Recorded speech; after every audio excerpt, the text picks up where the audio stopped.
Sugary drinks. Okay. I put here the short version.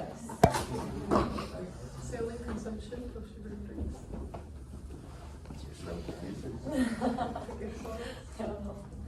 Who's recording? Me.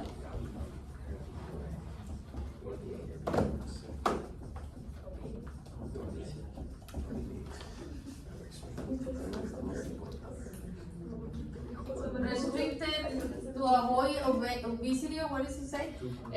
Restricted to combat obesity. To combat.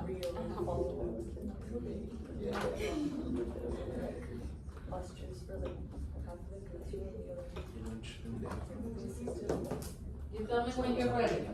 Wait a minute. Give me a second.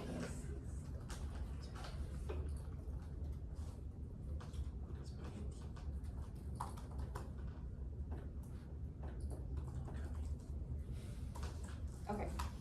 Okay. You're ready. Okay, welcome to the one before the last debate. And let's get started with round one. Go ahead.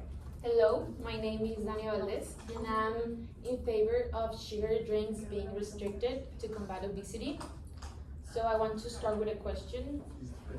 Do you know what kills most Mexican people every year? So people in Mexico are dying of heart diseases. Heart diseases are the leading, have the leading mortality rates, and 49.9% are caused by obesity. So we need to do something to combat obesity, or Mexico will continue to die. More than 200,000 Mexicans died in 2022 due to heart diseases, and 100,000 were caused by obesity. So we have to target obesity in any way we can, starting by the diet of Mexicans. 70% of the calorie intake from added sugar, 70% of the intake of calories from added sugars are from sugary drinks, 70%. So I think we need to start with sugar drinks, so they should be a priority. Restricting should be a priority. Okay. First of all, don't we all value personal freedom and autonomy? After all, looking after ourselves is our own responsibility, isn't it? So, well, okay, it's true that sugary drinks are an important part of the cause of this kind of medical issues, but well, according to studies made by Kahneman and Tversky in 1984, restrictive measures can actually backfire by increasing the desire for the restrictive products. So, well, when something is perceived as forbidden, it automatically becomes more desirable. This is known as the reactance effect. And, well, good afternoon, everyone. My name is Araya, and today I'm gonna be advocating against restricting sugary drinks. Are you ready for round two? Okay. What do you review? According, remembering what my combatants say, Anna, the restricting of something makes it more desirable.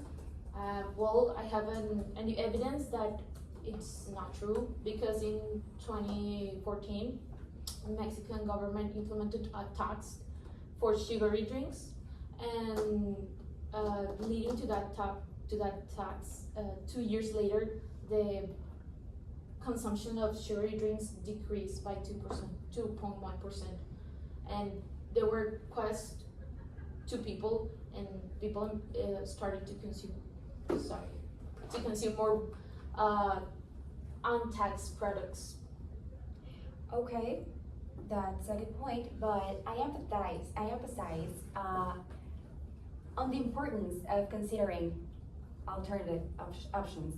I think, okay, if we have the option to attack the problem on its root, okay, that could be great. But I think the actual key is on implementing, is focusing on education. I think the key is on education and promoting healthier lifestyles and empowering individuals to make informed choices about their dietary habits instead of just restricting them and making them just accept what we want without taking into account their position and their decisions. That could be just not ethical. Are you glad for that?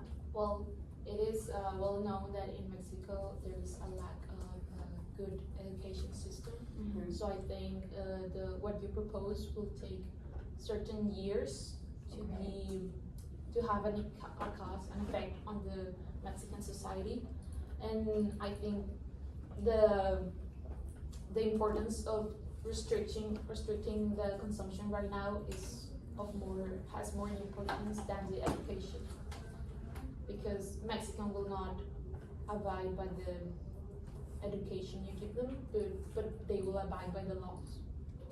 Okay, in that case, Glad for that. That could be a kind of an authoritarian decision. But there are also some other options for you to counter this situation. For example, social media. Social media is such an incredible tool for you to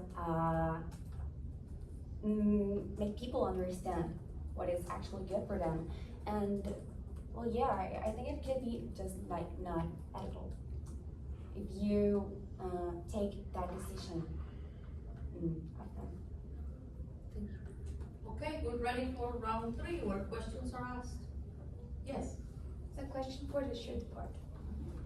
You mentioned that there was a tax added to the sugary drinks that made the consumption lower down. I wanted to ask, when did this happen? Because I remember the tax you're mentioning actually didn't work, and today Mexico is the first consumer of Coca-Cola. Even when we have high rates of poverty, actually it's a problem because it is very expensive and people use the money to buy a Coca-Cola instead of buying like tortillas and everything. So I wanted to ask, which tax was it and when did it happen? Okay, well, the tax, I don't remember its exact name. It was in 2014, and there was a research from the Instituto Nacional de Seguridad Pública with the University of North Carolina, sorry for my pronunciation, and they searched it 2 years after the tax went into labor, I don't know how to say it, and they really see a lower consumption. So, what did you ask after? Oh, yeah. So, it could be that Coca-Cola made the decision to lower the prices due to this tax. So, the poor people sorry about that, can consume more of this product, but the other products, if you notice, other sugary drinks are more expensive than bottled water. Thank you. Jose? It's for the shoot, not for the shooting. Turn it to the should not. Que fue more for educativo. The thing is that Jose hasn't asked. Wow.